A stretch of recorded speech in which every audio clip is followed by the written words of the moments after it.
Alright, I would just like to say that this is my fourth time recording this. I just can't get the audio to work the way I want it to work. The second time I recorded this, I didn't even record the audio, so that was fun. Anyway, welcome back, Jovians, back to another briefing, a briefing of our fellow Jovian machinery. Yes, this machinery made by our fellow Jovians in the Gundam universe. And what they've and yeah, whatever. I can't even do anymore. My brain is so fried right now. Trying to do this 4 times. Anyway, in the previous videos, we've discussed the standard Jupiter Empire mobile suits and how they are all, basically the same thing. Every single model is just a modification or a variant of a modular platform, like the Batala, and each of them are to function in specific roles, right? Today, we'll start to look into the complete new ones, the ones that are not related in any way, shape, or form to Batala. Well, at least there's nothing to say that they are related to the Batala. I was gonna, include the mobile armors and like just other like minor stuff, but turns out these guys have a lot to them, or at least I say a lot about them. Maybe I don't want this to be a long video. I don't like long videos, man. Very, very unfun to put together. But anyway, who are these guys? The guys that are piloting this different suits that the rest of the Jupiter Empire doesn't get. Well, these guys are the one and only Def Gale team.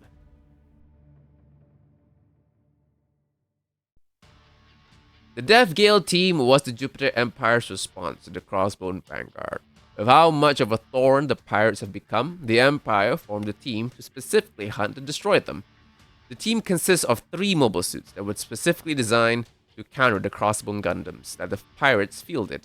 And they were piloted by these 3 people, right? The crazy dude, the horny lady, and the sensible one. The Empire was not able to create a single mobile suit that encompasses all the traits that each of these suits have, for some reason. Listen, I obviously like I like crossbows, I really do. But I don't know, I feel like this is one of the few parts that doesn't really make any sense. I mean, you're telling me like the same people who have the technologies and resources to be able to do brain cloning, have enough nukes, able to create enough nukes to blanket the entire Earth, these things, and then later have enough leftover technology for the remnants of the Empire to be able to create their own Gundams and like a giant laser. Like, you're telling me they weren't able to figure out how to combine, like, the 3 traits that make Gundams as deadly as they are just into one suit? Why not? Also, you know what? It made me realize this. Like, remnant forces in Gundam, they tend to be stronger than when they were a government, Like, I mean, just look at the Crossbone Vanguard, right? When they were a government, I mean, they were strong, right? They almost beat the Federation, but then they got beaten by one boy. Well, kind of. They eventually still got beaten by the weakened Federation anyway. So there's that. Anyway, the Crossbow Vanguards, right? From after getting beaten, they dissolve, and then you got the remnant forces or whatever. But arguably, the Vanguard pirates, they are remnant forces, arguably. And these same forces, right? Now that they're reduced into one ship, a couple of like suits, and they got 2 Gundams, this was enough to completely topple over the Jupiter Empire. So yes, I think remnant forces are just, for some reason, they're just stronger than when they were government, right? The sleeves, I mean, granted, it's like 20-year gap between the sleeves and Zeon, but still, they got the Neo Zeon too and stuff like that. That's pretty strong stuff. Hell, they made that giant the crab thingy that they sent to Earth somehow. How the fuck do you send that to Earth? But whatever, right? Logically speaking, I think that's my first mistake there, thinking logically. Remnant forces would have less access to high-end technology and just have less resources in general, right? How are they able to create or buy all these things when they're like hiding in caves and all that? I say that, but then you got real life groups that actually do live in caves and they seemingly, I mean, they do use like outdated stuff though. So these guys are using like high-end, like edge breaking stuff. Edge breaking? What's that term when you use to describe something that's like leading the way, whatever that word is, right? These guys are using them, and are able to use them, right? I feel like the Dallas fleet is like the only remnant force which actually makes sense or believable in a way, because they like the only thing they made, they use like 1 year war stuff, and the only thing that they made that was like new, well, it's not even really new. It's a parts bin special, the Draw C, like that's made from a Zaku and a bunch of like just random parts that just slap on together. And as far as I'm aware, it's not a lot of them, and they're not that good as well. So there's that. But we're not here to discuss about remnant forces, right? We're here to discuss about the Death Gale. Well, not them, but you know, the suits that they use. Anyway, for one reason or another, the Empire wasn't able to create a all-in-one mobile suit. So instead, they made a 1-in-3 mobile suits.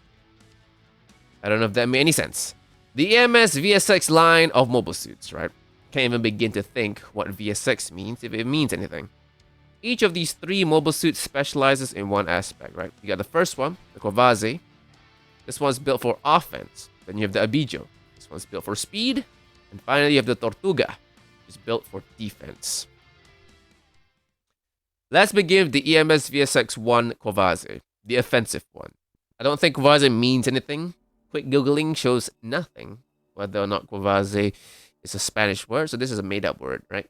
The Quavarze was designed to completely overwhelm the Crossbone Gundams with quick and successive close-range strikes. Its main weapons are these 2 whips called Snake Hands, which it uses to deliver fast, deadly, long-reaching, and somewhat unpredictable strikes. These Snake Hancers, they aren't just physical whips. No, they do have a beam element to them. At the end of the whips are these circular tips, which are actually beam emitters. When activated, a circular beam saw will appear, turning the simple whips into this thing. Real talk, dude, that shit is so dangerous. Like, if that rope, like, if that guy swings slow enough, that will cut him in half. If that rope gives up, that will be a flying projectile that will cut someone else in half. This can't be legal, man. I'm just saying. You need to stop this man now. But, you know, maybe that is the point, right? Maybe the point is to make yourself such a dangerous thing to approach, right? That you're such a threat to yourself and to the people around you that no one will actually try to get close to you, right? Melee combat 101, I guess. You know, reach equals higher chances of like winning and hitting someone. You know, it's the whole spear versus sword thing, you know, where the spear wins most of the time, right? If the sword gets past the sharp bit, then yeah, our sword will probably win. But that is not the only thing the whip can do. It can do 2 more things actually. One is that those beam saws can actually function as a shield.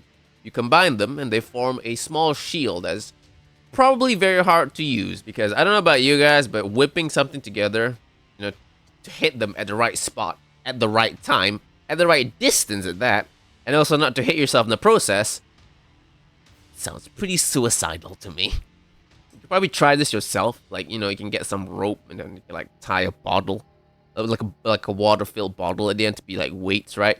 Then you can ask someone to like grab a stick and try to hit you with it, with the stick, and then you're gonna have to try to like block his stick with your bottle whips, which probably just end up hitting the guy in the face and knocking him ass out, and that is most likely considered an assault. So good luck with your trial. The second thing it can do is actually throw the beam saw, like the Ripper from Unreal Tournament, right? Giving it some range attacks.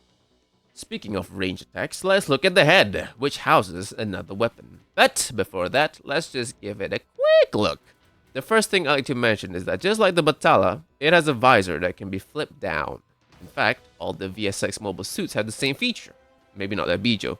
It doesn't particularly show or say that it does anything other than protect the main camera, but I thought it was something I should at least mention. Anyway, the head is rather oddly shaped, and there are reasons for that. First is so that it can look ahead when the Quavarze turns into its mobile armor mode. Yes, it can transform into this bird-looking thing.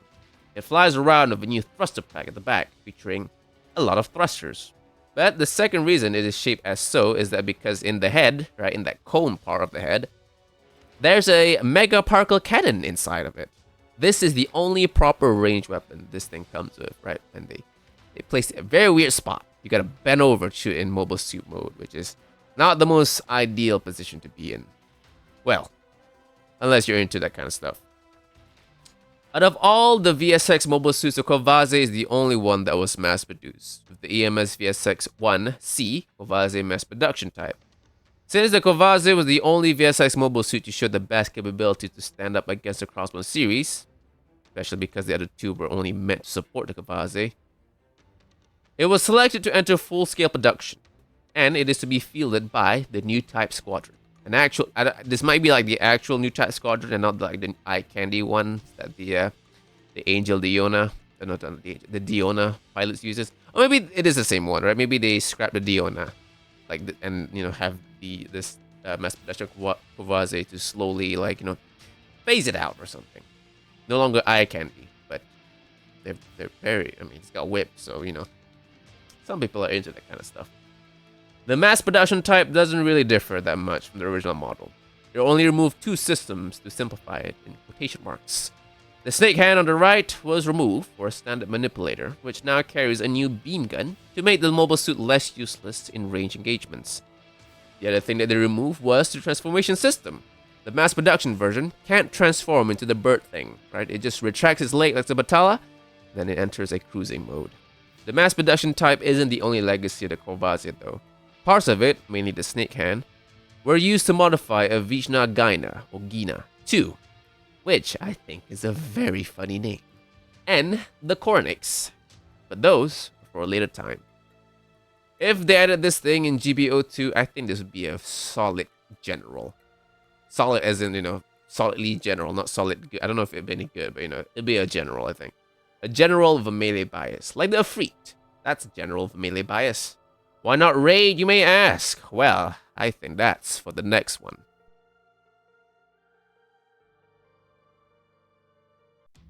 While the Quavarze focused on offensive power, the EMS-VSX2 Abijo, or B in Spanish, was built for speed.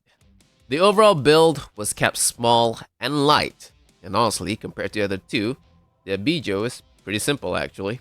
Simple to a point where there's honestly not much to talk about. Like, it is just a small, fast flanker meant to harass rather than damage. For weapons, it only carries one, a double-barrel needle gun. And this needle gun isn't like the Halo needle gun, where it blows up after enough needles get stuck in you. No, it literally just fires darts. But I guess that's what makes it so dangerous.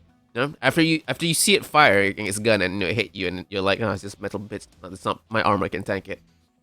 You just ignore it, right? You ignore it to fight a bigger threat like the Quavarze. But by doing that, you will open up yourself to literally anything the Abijo pilots can think of because you're kind of ignoring it. And eventually it might hit something real bad, like a joint. One of those needles might actually get stuck in a joint, and you can't use your right arm anymore, and you're gonna get whipped now. It's like in Battletech, Imagine a machine gun locust or a flea, just something. It's a little shit just running around you in circles, unloading just like its machine gun at you. This entire ammunition load into you. You could try to chase it and try to swat it and get an easy kill, but when you do, were you to do that, the Tasang at the back with TSM activated will sneak up behind you and give you a good swing with that axe of his. Easy 24 damage. Done deal, you're dead. Or you could ignore it to engage the Tasang. But then all that, machine gun fire will inevitably do something, right? It's constantly firing. It's slowly plinking away your armor, or if it joins the Tasang at the front, the Tasang will shoot all its lasers, maybe hit you with an axe or whatever, right? Weaken your armor, and then that machine gun will do supplementary damage and finish the job. Critical damage, hit something that can blow up, you're dead. I think, ladies and gentlemen, we found Gundam's little shit. This thing would definitely be a ranged raid in GBO2. Like, it has fuck all for armor and health, but it's fast and small. Maybe the gun doesn't do much damage or have the range, but it has a lot of ammo and fires real fast and probably reloads quick as well. You get shot by it non-stop for, let's say, 3 to 5 seconds straight, and then you get a good stagger on you. Whoo! Good stagger, enough to open you up for his buddies to come in for a melee. Or maybe it can melee itself. Maybe they can retcon in a melee ability, like a punch, or that sharp thing between the gun barrels. That's a sharp thing at the front there. Maybe that can be a melee weapon. Or maybe on the left arm, you have like this shape thing, which is similar to the Arana.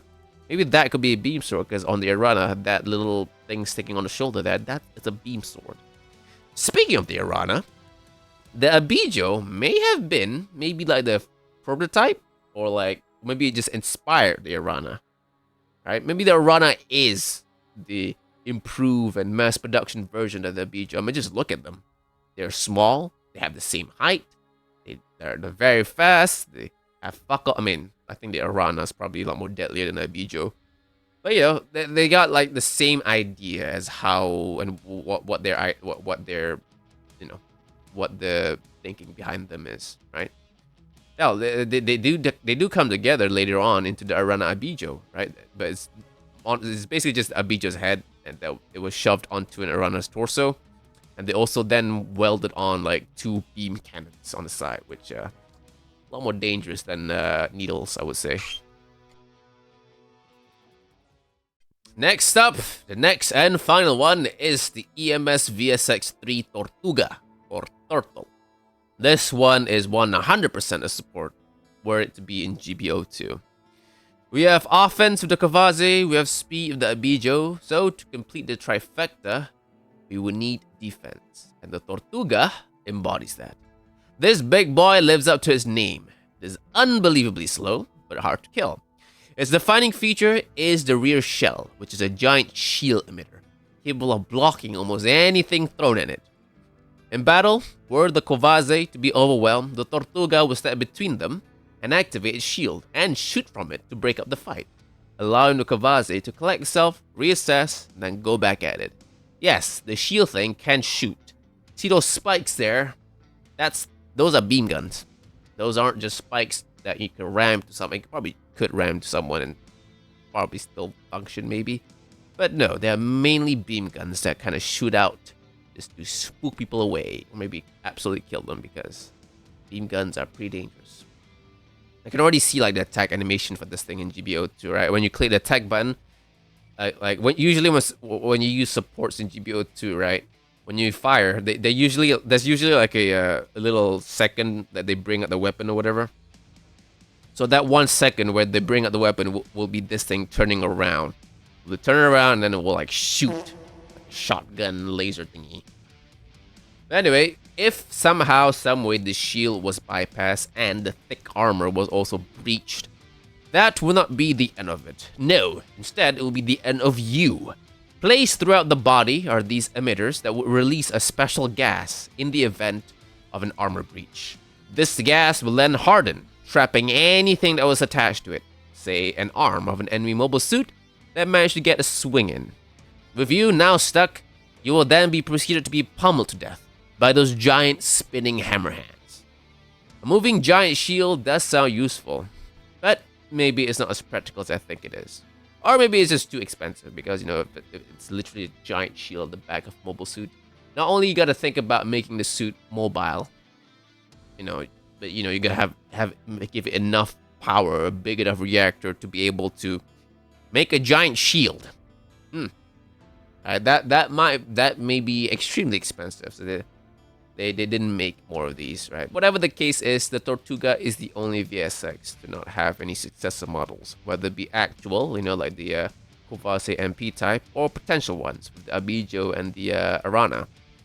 The one model that exists was modified later on into the Bala Tortuga, which simply replaces the hands with beam cannons.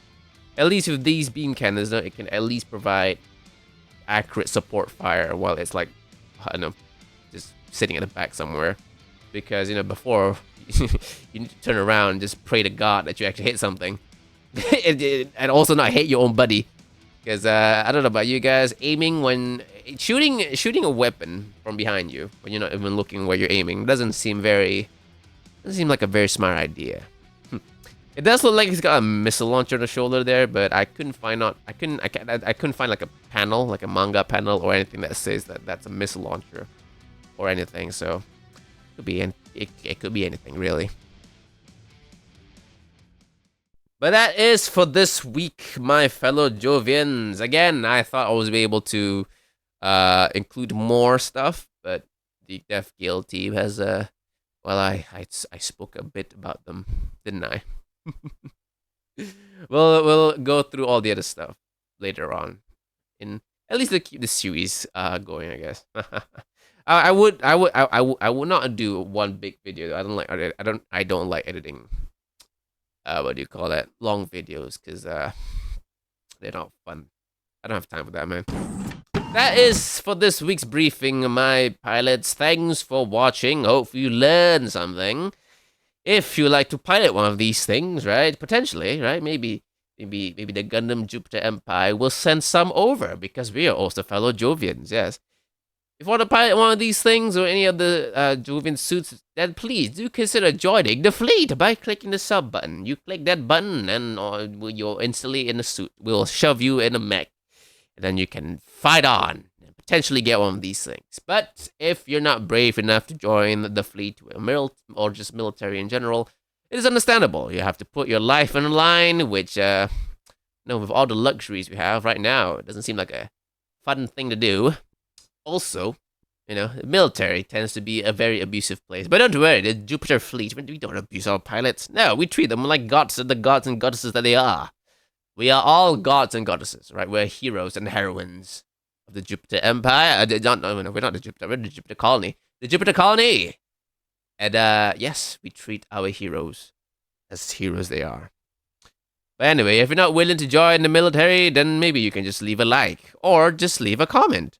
That will boost the algorithm, and then that will hopefully entice other people. Will push this video to the other people that will that are more braver than you, pussy, to join the fleet, and then the fleet grows big to a point where we can fully invade Earth.